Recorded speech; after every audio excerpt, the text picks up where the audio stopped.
আজকে দুর্দান্ত একটা জিনিস রান্না হবে, আপনাদেরকে দেখায়। এই দেখেন, এটা কি সামুদ্রিক মাছ, শুটকি মাছ আমার জন্য একজন নিয়ে আসছে। এইভাবে একটু চাকু দিয়ে হাঁচড়াই নেবেন, না হলে ছোট ছোট আঁশ থাকতে পারে। এতে হয়তো দেখা যাবে যে রান্না করলেও খসখসা হয়ে থাকবে, সিদ্ধ হলেও মুখে বাঁধবে আঁশগুলো। তো আপনারা এভাবে একটু চাকু দিয়ে পরিষ্কার করে নেবেন। এগুলো তো আর গোটা রান্না করা যাবে না, শুটকি মাছ, তো এই কারণে একটু ছোট ছোট করে পিস করে নিচ্ছি, তাতে সিদ্ধও হবে সুন্দর এবং যে মশলার টেস্ট মাছ থেকে পাওয়া যাবে। এই মাছটা একটু ইলিশ মাছের মতন একটু গন্ধ করে, ভালোই লাগে খেতে। তো আপনারা একটু ট্রাই করে দেখবেন। এই দেখেন কত সুন্দর করে ছোট ছোট করে কাটছি, এভাবে সবগুলো কেটে নিচ্ছে। আর মাথা আর লেজের দিকে আমি রাখছি, এটা কিন্তু ফেলাই দেব না, এটা আমি পরে ভর্তা করে খাবো। আর এই যে সবগুলো আমার কেটে নেওয়া হয়ে গেছে, এখন আমি দেখি এটাকে পরিষ্কার করে সিদ্ধ করে নিব সুন্দর করে। দেখতে থাকেন কেমন লাগে। যেমন টেস্ট করে রান্না করব তেমন কিন্তু খেতেও টেস্ট লাগবে, হ্যাপি লাগবে, হ্যাপি।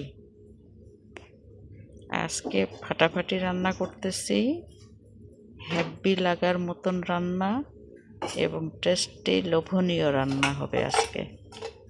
এক থালা ভাত তো অনায়াসে চলে যাবেই, সেটা কোনো কথাই নাই। গরম গরম ভাত এদিকে হয়ে গেছে রাইস কুকারে, পানি গরম হয়ে গেছে আর দিয়ে দিলাম পানির মধ্যে।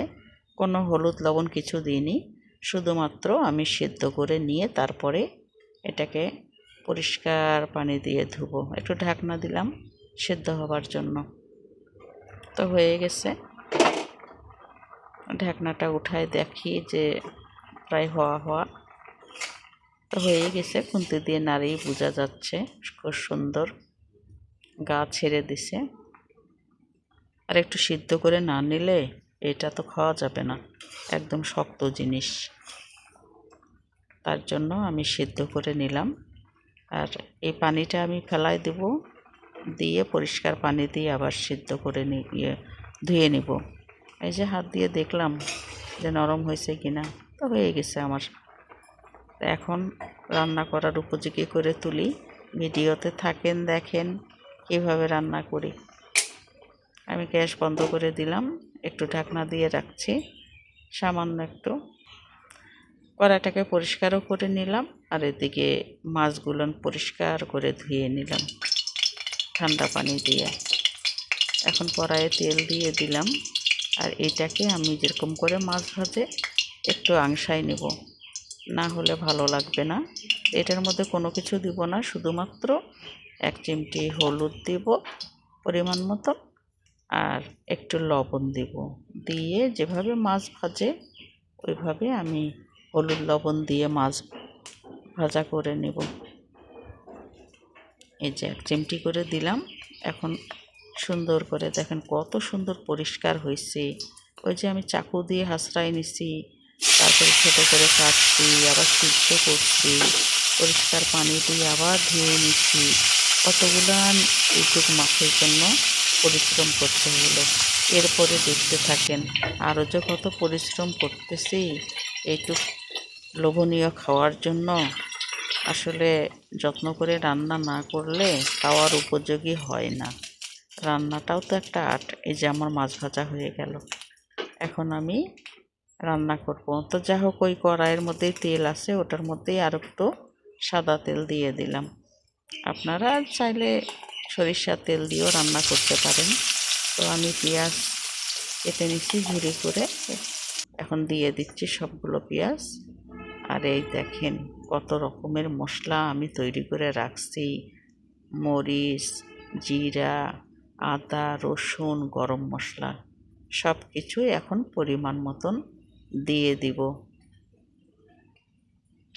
মরিচ বাটা দিলাম, এখন দিচ্ছি জিরা বাটা, এরপরে দিব রসুন বাটা, আমি রেডি করেই রাখি সব সময় হাতে বেটে, তার কারণ হাতে বেটে রান্না করলে অনেক স্বাদ হয়। রসুন বাটা দিয়ে দিলাম, গন্ধ কি সুন্দর বেরোচ্ছে। এখন দিয়ে দিব আমি আদা বাটা। আদা তো দিতেই হবে, আদা না দিলে টেস্ট হয়। আদা রসুন আর একটু গরম মশলা বাটা দিয়ে দিলাম, হলুদ, আর সেই সাথে পরিমাণ মতন লবণ। যতটুকু রান্না করবেন ততটুকু লবণ দিবেন, হলুদ দিবেন, এটা তো স্বাভাবিক। এটা আপনাদের উপরেই, তরকারির উপরেই পরিমাণটা আসে। সামান্য একটু পানি দিলাম, মশলাটা যেন পুড়ে না যায়, একটু ভালো করে কষাবো, কাঁচা গন্ধ যেন না থাকে।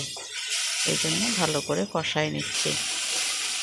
দেখেন আমার হয়ে গেছে কষানো, অতক্ষণ আর দেখালাম না, ভিডিওটা অনেক বড় হয়ে যাবে এই কারণে। তো যা হোক, যখন মশলা কষানো হয়ে যাবে তখন তেল উপরে উঠে আসবে, তখনই মাছ দিতে হবে। তো আমি মাছগুলো দিয়ে দিলাম, শুটকি মাছ। এরপরে ভালো করে কষায়ে তারপরে দিয়ে দিব একটু পানি। এই যে দিয়ে দিলাম, বেশি দিব না, কারণ মাছগুলান অতিরিক্ত সিদ্ধ হয়ে গেলে ফেটে একদম গোটা থাকবে না। আমার কথা হচ্ছে যে সেদ্ধ হয়ে যাবে কিন্তু মাছগুলোন গোটা গোটা থাকবে। এই যে মাছগুলোন গোটাও আছে, সেদ্ধ হয়ে গেছে, একদম ভুনা ভুনা হয়ে গেছে। তো আমার রান্না হয়ে গেল। এখন একটা প্লেটে উঠায় নিচ্ছি, খুব সুন্দর করে একটা প্লেটের মধ্যে উঠায় নিচ্ছি। এরপরে দেখবেন কত সুন্দর লাগে দেখতে, যেমন রং তেমন লোভনীয় খাবার। দেখছেন কত সুন্দর লাগছে, দারুণ, যেমন কালার তেমন টেস্ট। এভাবে করে খেয়ে দেখবেন। কষা কষা ঝাল ঝাল শুটকি মাছের তরকারি হয়ে গেল। যে আনছে আমার জন্য এই শুটকি মাছ, সে কিন্তু দেওয়ার সময় বারবার করে বলছে যে রান্না করে আমাকে একটু দিবেন। এই কারণে এই যে রান্না হলো, এখন তার জন্য বাটিতে উঠাচ্ছি, আর বাটিতে করে তুলে তাকে দিয়ে আসবো, এখনই দিয়ে আসবো, তারপরে আমরা খেতে বসবো। তো দেখেন আমি রাখলাম আমাদের দুজনের জন্য, আর তার জন্য এই যে বাটিতে। তা কেমন ভিডিওটা হলো অবশ্যই কমেন্টস করবেন।